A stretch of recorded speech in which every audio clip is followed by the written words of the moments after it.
நேயர்களே, இந்த பதிவில் ஆண் பெண் இருபாலருக்கும் முக்கியமான தகவல் தான். ரொம்ப நான் மனம் நொந்திருக்கிறேன்.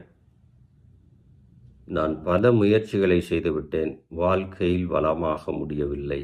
தனதானிய என்னுடைய வாழ்க்கையில் செல்வச் செழிப்பு இல்லை அப்படின்னு நினைக்கிறீங்களா? உடனே உங்கள் ஜாதகத்தை எடுங்க. நான் சொல்லுகின்ற நேரத்தில் நான் சொல்லுகின்ற அந்த செயல்பாட்டு முறையை செய்யுங்க. நிச்சயமா பெரிய லெவலில் வெற்றி பெறுவீங்க. அது மட்டும் இல்லை,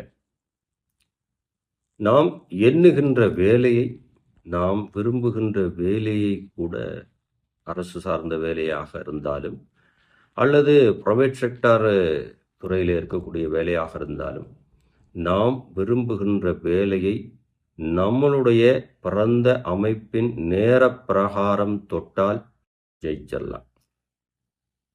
அதனால் தவறையும் சரியான சிந்தனையும் செயல்படுத்தாம நம்மகிட்டயே எல்லா தவறுகளும் வச்சுட்டு காலத்து மேலேயும் நேரத்து மேலேயும் பழி போடுவது தப்பு. நீங்க நினைக்கலாம், இல்லை சாமிஜி, நான் பார்க்காத ஜோதிடர்களே இல்லை, நான் நிறைய பேரை பார்த்துட்டேன். பார்த்தீங்க இல்லையா? முதல்ல அவர் நல்லா இருக்காரா? அடுத்தவர் வாழ்க்கையை கணிக்கின்றவர் நல்லா இருக்காரா?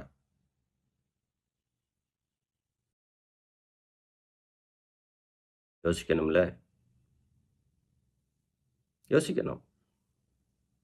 பொதுவாக இப்போ நமக்கு ஒருத்தர் வழிகாட்டியாக இருக்கார். சாதகங்களை சாதகமாக சொல்கிறாருன்னு வச்சுக்கோங்க.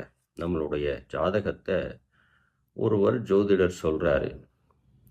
அப்போது அடுத்தவருடைய நேரத்தையும் காலத்தையும் நம்ம சரியான முறையில் கணிக்கிறார் அப்படின்னா, அப்போ அவருடைய நேரத்தையும் காலத்தையும் கணித்து வாழ்க்கையில் வெற்றி பெறுவார்ல, வெற்றி பெறணும்ல. இந்த கேள்வியை ஒவ்வொருத்தரும் யோசிச்சா எல்லா இடத்துலையும் இந்த கேள்வியை வைக்க ஆரம்பிச்சிருவீங்க. அப்போ தப்பு நடக்காது. சரியான கணக்கு முறை உங்களுக்கு தெரிஞ்சிடும். வெற்றி பாதை தெரிஞ்சிடும். உங்களுக்குன்னு ஒரு நேரம் இருக்கு. அந்த நேரத்தை பயன்படுத்திட்டா எந்த துறையிலையும் நாம் வெற்றி பெறலாம். பிறர்